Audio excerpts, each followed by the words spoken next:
All right, so had a little bit of technical difficulty on my last video. Ended a little sooner than I expected, but got through most of the properties of money. There's two, well, at least just one other that makes sense to mention, and that would be censorship resistant.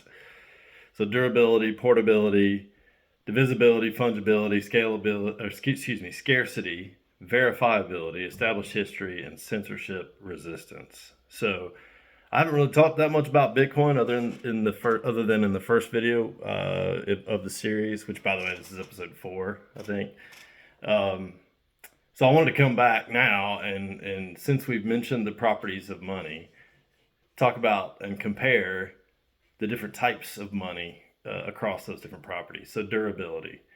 So gold's pretty durable. Bitcoin should be around forever. I mean, as long as there is a digital world, Bitcoin will be around, and I'll talk about some of the reasons for that. The biggest one is that it's decentralized, so there are thousands and thousands of participants in the market called nodes that are geographically dispersed, and it would be like killing every cockroach on the planet to try to shut down the Bitcoin network. So durability. Dollars aren't very durable. The fiat currency, I think the longest one has lasted maybe 100 years as the global reserve currency. So the British pound, the US dollar, not super durable when a government is required to prop it up or support it. Portability.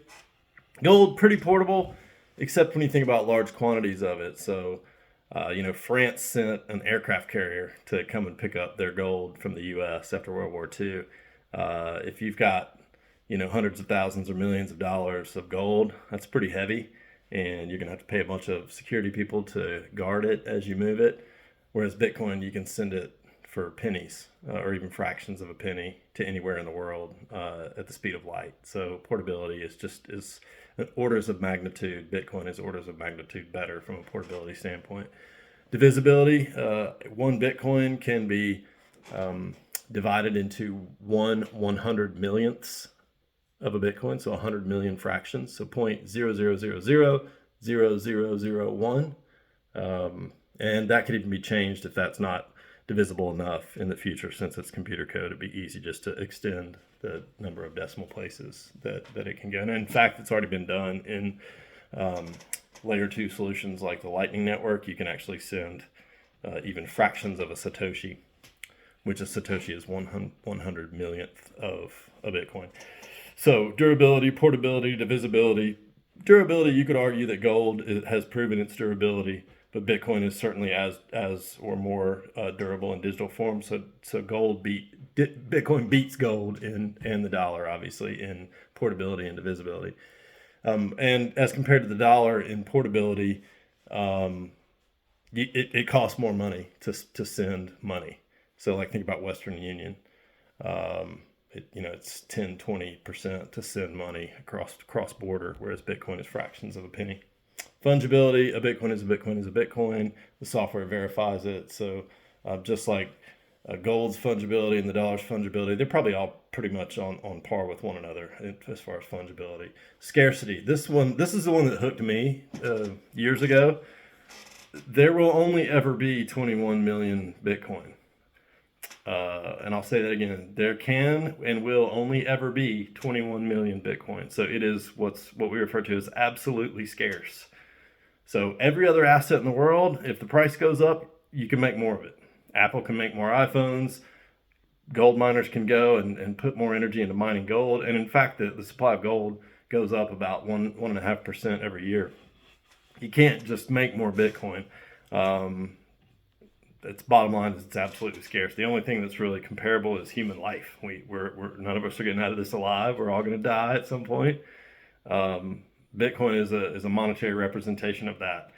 I like to say, because Bitcoin's denominator is fixed, all the value flows to the numerator. So if you own some Bitcoin, you are the numerator. So that means all of the future value is going to flow to you. And I'll expand more on that definitely in a later video, but scarcity is a big one. Bitcoin is absolutely scarce. It's the first commodity, the first asset, the first money in the history of the world that has been absolutely scarce. So that's a big one. Verifiable, the Bitcoin software on all the nodes verifies the software, so you can't send somebody a fake Bitcoin. It won't work. You won't be able to send it. They won't be able to receive it because the software, the consensus mechanism makes sure to verify that the Bitcoin is a Bitcoin is a Bitcoin. Established history, of course, Bitcoin's getting there. You probably want to learn about the Lindy effect, which basically just says the longer something exists, the more established it is, and the lower the chance of it dying or going away. So the Lindy effect applies to Bitcoin, and so every day that Bitcoin is still here, its history is being established. Obviously, gold's been around for thousands of years, so it's got a leg up in that one, but Bitcoin is closing in on it. Censorship resistant is another big one. So you can't stop the Bitcoin network. But as I mentioned earlier on, the nodes, the decentralization of the nodes. A lot of people say you can't ban Bitcoin. You can only ban yourself from using Bitcoin. China has tried to ban Bitcoin, I think 12 or 13 times at this point. So censorship resistant Bitcoin is another that really beats every other monetary good or asset in that category. So the properties of money: durability, portability, divisibility, fungibility, scarcity, verifiability, established history, and censorship resistant. If you line those things up, there's nothing better than Bitcoin. Thanks for your time today. Hope to see you again soon.